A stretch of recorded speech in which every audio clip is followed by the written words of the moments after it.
Fantastic.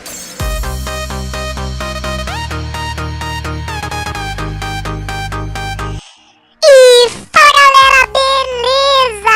Hardcore aqui, bem-vindos a mais um vídeo. Então vamos lá galera, eu tô com aqui perguntas de Yahoo inúteis que as pessoas perguntaram pra mim lá no Yahoo. Não foram exatamente pra mim, mas eu vi as pessoas pedindo pra mim colocar esse vídeo, então eu vou colocar, tá ligado? Vamos aí. Onde eu baixo 512 de RAM para o meu computador?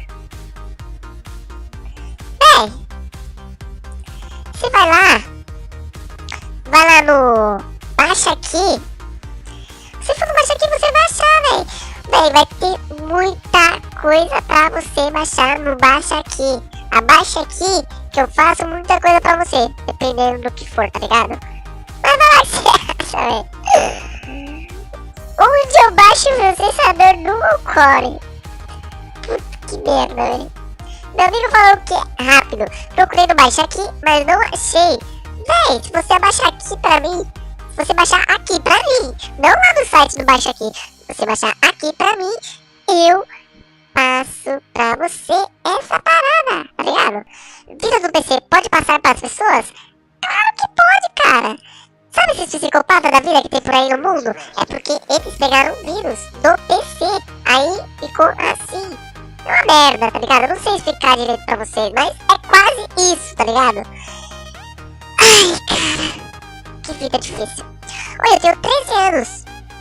E hoje bati três, não sei o que lá. Saiu um líquido branco. O que é? Isso, cara.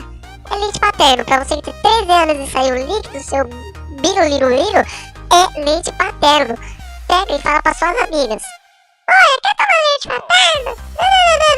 E você dá lá e vai dar pra ela, que ela vai tomar e vai gostar do seu leite paterno, não vai querer tomar de outro leite nunca mais, tá ligado? Se coceira na mão é dinheiro, coceira na bunda é o quê? Isso, cara, pra mulher é falta de dar, porque homem de nessa porra não tem coceira na bunda. Mas pra mulher é falta de dar o rabo.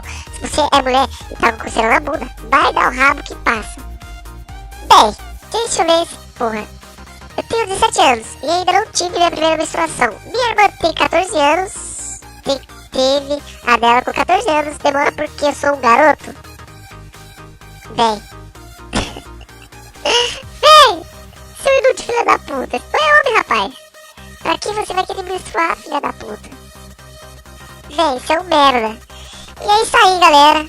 Esse foi mais um vídeo do Hardcore. E esse não foi mais um vídeo, foi o primeiro vídeo. Vai ter mais, eu acho. E se vocês quiserem que eu faça mais vídeo, me motive dando um like favorito. E até a próxima. E valeu, galera. E tente me apoiar mais. Valeu. Beijo, beijo. Tchau. Fui.